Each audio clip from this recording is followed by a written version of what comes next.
crossing the 1,000 subscriber mark, writing a theme for a book series, and reading some pretty depressing books. Hey everyone, I'm Nikhil with Shelf-Esteem, and this is my monthly wrap-up for the month, February 2025.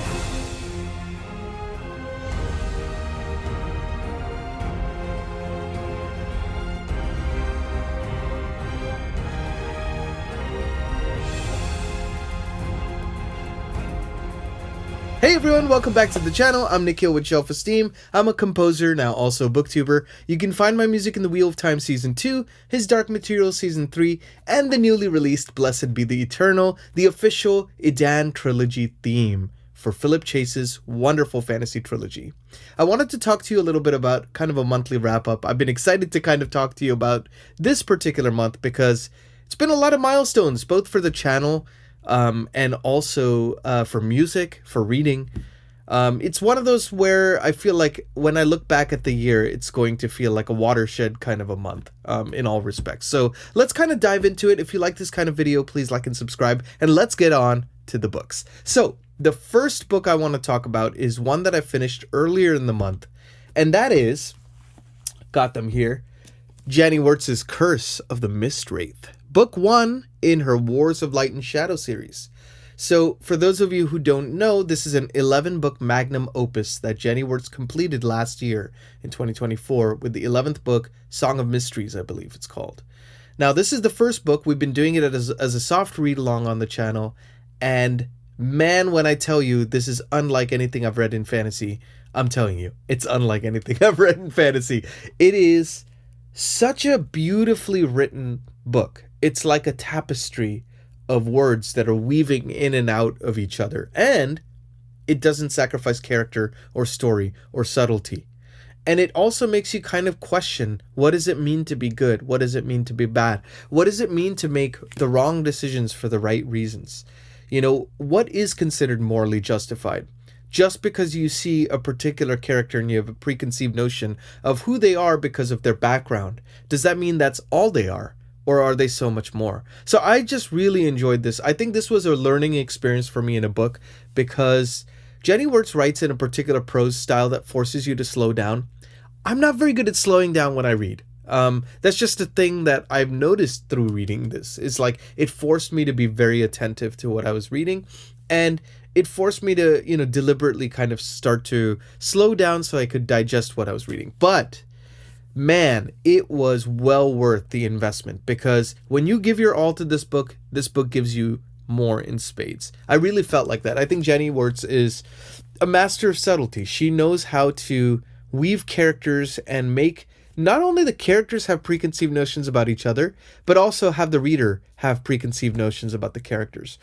I really thought that this book was going to be about the Mistwraith, and about trying to, you know, defeat or lift this curse of the Mistwraith. And it kind of is on the surface, but then it becomes so much more. It really is about the curse part of the curse of the Mistwraith. How, I guess you could say, the aftermath of that, the fallout of that could influence these two main characters, Lysair and Erathon, the Prince of Light and the Master of Shadows, and kind of how their roles start to evolve as the book progresses and kind of their relationship with each other. So I gotta say, this was great. And I've already started book 2, Ships of Merrier, in March. And I'm already having an easier time reading it because I have kind of gotten trained my mind on reading slow, digesting things slowly, and really enjoying the ride. So I gotta say, I'm so excited for this ride. And if you want to join with us, it's not too late, actually. We have a Discord and the Fable app down below, links, and the read-along schedule where we're reading one of these every other month. So that gives you plenty of time to catch up if you'd like. I know these books are kind of big, but it really is well worth your investment. And I'm going to talk a little bit more about Janny Wurts later on in the segment about the channel because I have some cool stuff to share about that. I'm sure a lot of you know if you got a chance to tune into that live stream, but I'll talk about that in a moment. Let's talk a little bit about some of the other books that I read. So I got a chance to pick up this guy, which I'd been wanting to dive into for a long time. And I found this used copy for $1. Beautiful, beautiful edition here. An old edition of, I don't know if you can see this right, The Rise and Fall of the Third Reich by William L. Shirer. So this was written in 1953, shortly after World War II. It gives a historical account, but from more of a recent perspective. And I think that's what separates it from other World War II accounts, right? You kind of get to see Hitler's rise to power. And it's a cautionary tale. You get to see kind of how a lot of the seeds were planted years before he became chancellor. And you get to see the minutiae of it, the political machinations, the backstabbing. It's written, almost like a drama. And so it reads that way. It doesn't read like a dry, boring history book, Not to say history is boring, but, like a textbook or something. It doesn't read like that. It really does make you feel like you're watching it unfold in real time. And I think it's an important book to read, but it's a massive book. So I knew that this is going to take me months on end. I think I've read about 20% of it now. So not a bad start to this book. And I'm going to continue on it, but I'll probably just kind of pick it up here and there as I go. But I got to say, if you haven't read this and you want a chunky read where you get to find out a lot more about kind of, what led to the Germans accepting someone like this, and those seeds were planted in the late 1800s, actually. So very fascinating, very dark, but important book to read. So this was the second one I dipped into a little bit. The third one, talk about Bleak books. We are on the Bleak kind of marathon here or something, because I read about 3/4 of Deadhouse Gates by Steven Erikson. This is book 2 of Malazan Book of the Fallen. This is part of our official channel read-along. So I wanted to do read-alongs this year with a bunch of you because I felt like that's one of my favorite things about Booktube is you get to find a community of people who like to read together. And, we get to find people from all over the world and we get to help each other. We've had some Malazan veterans who have read the books and have graciously, donated their time in the Discord and answering questions as questions come up. Really wonderful people, wonderful group of people. And so, if you want to join, again, it's not too late. You can always catch up to us. But I read about 3/4. I only deliberately slowed down because a lot of people were feeling behind. We extended this by a month, so now we have another month to read it. So I'm going to read the rest of this probably, this week as of this taping. But I got to say, miles better than Gardens of the Moon, the first book. Any of the disjointed problems that people have in that book are remedied in this. I do feel it's confusing, but more by the epic construction of it and the slow unfolding of Steven Erikson's world. I don't feel like it's confusing as because of the writing. Does that make sense? Everything is deliberately and purposefully done. And to say it's bleak is, an understatement. I mean, the prologue in itself is shocking, but in its brutality, but it's also beautifully written. So it's both horrifying and amazing, And Felicin, the character who's now become my favorite Malazan character, it's just captured my heart. Like the PTSD of everything, the horrific nature of what she goes through, and the complexities of her feelings about it is so nuanced. It's really brilliantly explored in this, and but it is trigger warning if there is sexual violence and things like that of that nature in this book. So please proceed with caution if that's something that might be triggering for you. But I think that the way he explores it is both bleak but hopeful. He balances that knife's edge so well. So I gotta say, I'm really enjoying this. And enjoying is a funny word for a book as dark and disturbed as this, but I really appreciate what Steven Erikson is trying to do, and I can't wait to finish this. But this was another book I dipped into. So it's been a great reading month, you guys. I'm really, really happy with what I've been reading. I've also been reading, and I'm putting the thumbnail up here because I don't have a physical copy. I read it on the Kindle Scribe here, this massive tablet. And that is Ship of Magic, book 1 of the Live Ship Traders trilogy by Robin Hobb. Only gotten about, I think, 30% before the month ended. And this is, part of Robin Hobb's 16-book The Realm of the Elderling series. And I gotta say, I love the Farseer trilogy. Wasn't sure what I would feel about Live Ship because different characters, different setting, it takes place in Bingtown, which is a different area in the map. So I didn't know what to expect, but man, character work, the pacing is far better than the Farseer trilogy. You could tell how much that has improved in this book. And it's like, there are no wasted chapters. Even the deplorable characters like, what's his name? Captain Kennett, the pirate. There's certain nuances that make you feel like, maybe there's more to this guy's story, Is he redeemable? Is he irredeemable? And what does it mean to be like a deplorable character? Does that mean that there's no hope for them? I don't know. I hate them. I love to hate them. I hate that I still care about them in some respects because of Robin Hobb's amazing writing. So I'm reading this actually with John from Disquiet and Dragons and Ellie from Bibbidi Bobbidi Books, who I both linked down below. You should definitely check them out. Lovely people, lovely channels. And we just love reading together. So it's been really fun. This is like, I think the third book we've read together, something like that. And it's a blast. So really, really enjoy reading with those two anytime we get a chance to do that. But I'm excited to see where the story goes from here. Hey everyone, so I completely forgot one of the books. Sorry about that. So I had to do a cut in. As you can tell, I read quite a bit in the month of February. This one was the second book of the Matthew Corbett series by Robert McCammon, Queen of Bedlam. Now this one is one that we're doing as an unofficial kind of soft read along on the channel, and we've been reading the first book, Speaks the Nightbird, in January, and then we read Queen of Bedlam in February. And I gotta say, this one was a fantastic second entry. I think when a book like Speaks the Nightbird comes across at a roaring start, right? It's kind of hard to top something like that. And I think this story went in interesting directions. The way it ended, by the way, and I don't want to mention anything, but there's a specific thing that happens that calls back to something that kind of lore that's explored a little bit earlier on in the book. Something that Matthew Corbett receives, let's just put it that way. And I just thought that that's kind of opens up the world to a wider story. At first I thought, okay, maybe each book is kind of a self-contained mystery of the week or something like that. As for those of you who know, it's like a historical fiction mystery about a private investigator, Matthew Corbett, who also is a clerk for a magistrate. And this particular book takes place in New York, so the setting is very different. It takes place a couple years after the events of the first book.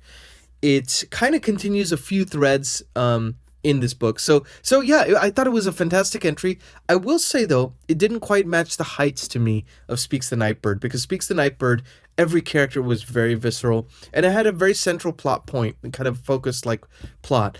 In the second book, there were a lot more loose threads, so even at the 80% mark, you didn't know how it was going to all kind of tie together. And he ties it up beautifully, but I will say it did feel a little bit more disjointed because, the author's intention here is to try to expand out the world. And there's some growing pains that comes with that, right? That's at least how I felt. I know, I had spoken to Cliff from Cliff's Dark Gems, and he said that it was like one of his favorite books of recent memory. So, it's like no opinion is less valid than the other. And that's the beauty of reading, right? Is like we all see things through our own experience, worldview, and we kind of get our own opinions through it. So it's been great. I really have enjoyed this book, and I'm very much looking forward to Mr. Slaughter, which I think we're going to be picking back up, book 3 in the Matthew Corbett series in April. And last but not least, and definitely not least, because I already said that this was going to be contender for the book of the year for me, it was that good, and that is George Orwell's 1984. To say you need to read this, especially in these times, is an understatement. This guy wrote this in 1949, and he talks about things that are so prescient for the times, to the point where, I'm sure he was, looked back at World War II and the rise of Nazi Germany, and he kind of wrote this as a cautionary tale of what happens when, a society exhibits mind control and exacts complete control over the citizens, And of course, that was definitely an influence, you could tell. But my God, is it prescient for the times. I mean, even deleting words from the jargon, people having so many subscriptions that they can't even keep a track, like stuff that's like, there's no way. Is this guy a prophet or what? He is able to predict the future or something. I don't know. But this was the last full-length novel I think he wrote before his death. So what a way to go out. My God. I gotta say, this is the darkest book maybe I've ever read. I don't know. It's hard to say. Deadhouse Gates is up there, but this is far and away just, there's something so total about it, all-encompassing. There's just this weight that it presses against you as you're reading it. And there's an analogy that they mention that the purpose of this Big Brother is almost like if you were to imagine an image of this boot planting on society's face, pressing ever harder. And that's really what it feels like. There's no limit of the mind control and the just mental messed upness that Big Brother exacts upon the people in this book. And yeah, I just don't even know what to say more than that right now. I'm probably going to do a dedicated review because it warrants that.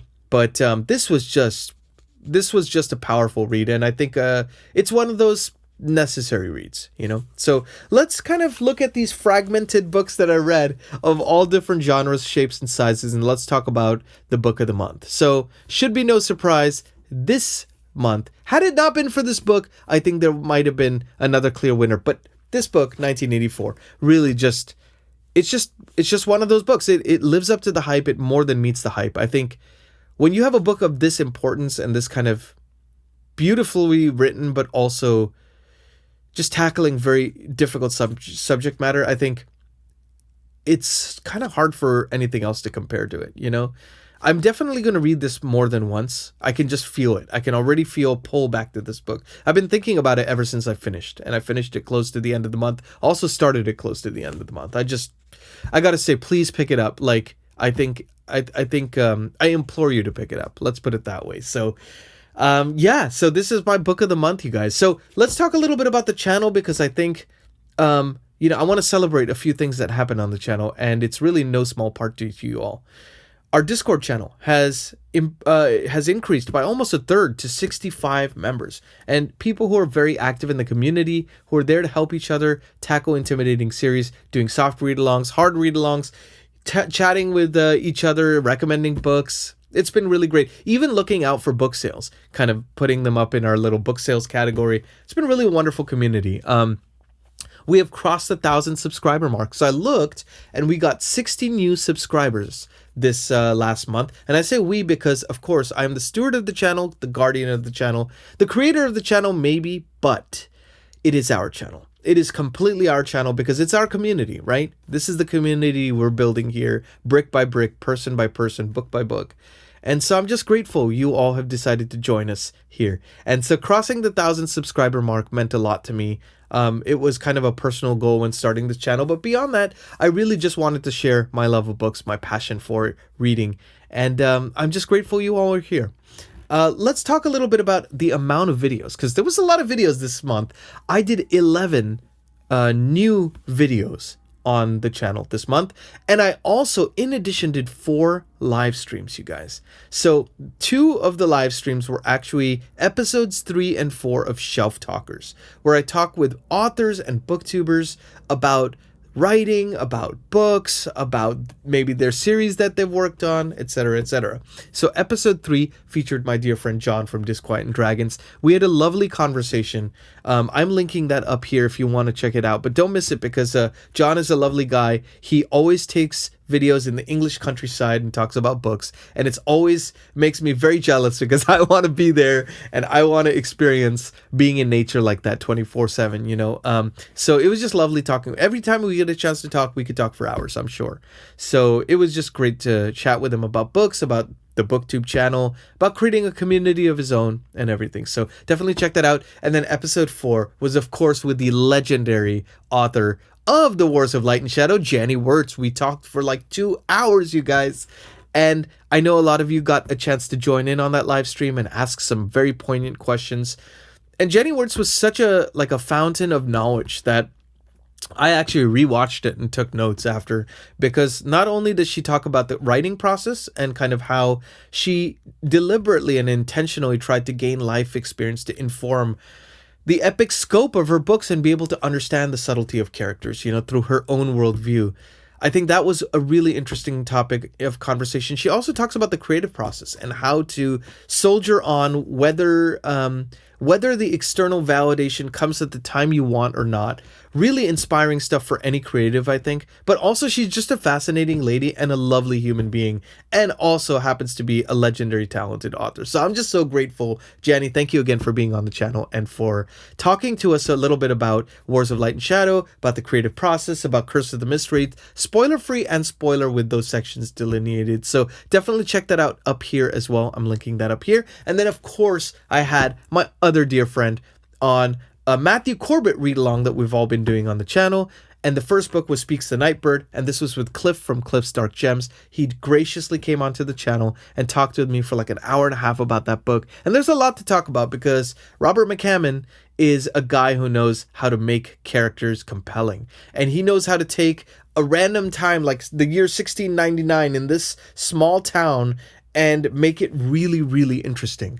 You get to see kind of the medicine of the time, kind of the social political commentary of that time, about witch burnings and superstition. Just fascinating stuff. So it was really great to chat with Cliff. As always, whenever I get a chance to chat with, how blessed am I and how blessed are we that we get to have these amazing humans to talk to, right? So freaking awesome.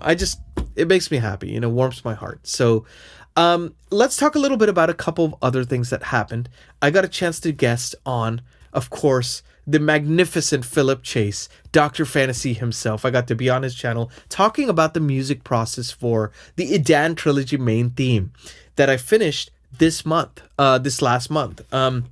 So we had his eldest daughter, Rohana, play magnificent cello on it. Oh my God. I mean, her playing is just like every note counts, you know? And the spaces between the notes, everything is like very intentional. You could tell she went to Juilliard, right? It's just like cream of the crop, always rises to the top, I think. So it was lovely working with her, working with Philip. Philip, again, thanks for having me on your channel, talking about all things, the music process, about books and soundtracks and how soundtracks can really elevate storytelling. So it was just wonderful being on his channel, and you can check that out up here. You can also check out Blessed Be the Eternal, the official Idan trilogy theme, up here as well on his channel. Philip, yeah, you rock, man. Needless to say, I'm just so excited for many more conversations, many more book read-alongs and stuff like that to come in the near future. So let's kind of jump over to the music segment. I already alluded to Blessed Be the Eternal is now out on all digital platforms, and it was amazing to work on that with Philip. I also got a chance to kind of work a little bit with my wife on her game. She started up a game studio now called Cursed Magic, and they are in early development for their particular game, which is going to be very influenced by like Sailor Moon and anime. And I've been kind of working on some preliminary ideas for a main theme for that. We're going to do some live recording for that in a little bit as well. So kind of getting ready for that. Also doing a lot of meetings with various studios and agents, and, you know, just trying to see what will happen. So the industry has been very slow these last couple months, so we will see what happens. But somehow things have been still very busy, both with Booktube and then, of course, with music pitches, projects, and my own stuff as well. Kind of getting ready for the mix and master I did for my next two singles. One called The Answer, which is going to be released end of March. So yeah, that kind of thing. I've just been working on a smattering of different projects. And some book adjacent. So that's always great when that happens. But enough about me. I have been blathering on here for 20 minutes. So let me know about you. I would like to know how your month went. Was there any book of the month for you? I would love to know. Have you read any of these books? Did you participate in read-alongs? Any of your favorites here covered? I would love to know. My favorite thing of this channel, and something I always wanted to do from the outset, was create a dialogue, a discussion, a friendly discussion. And, you know, we can agree, we can disagree. No problem. Leave it in the comments. I love chatting with you. You know, we can all learn from each other. And it's always fun to see both similar and different points of view equally. So with that said, if you like this video, please like and subscribe. It always helps out the channel and the YouTube algorithm gods, you know, push it off to the right people. I'm Nikhil with Shelf-Esteem. Be good to yourselves. Be good to each other. I hope you have a wonderful March ahead. And I'll see you on the next video. Take care.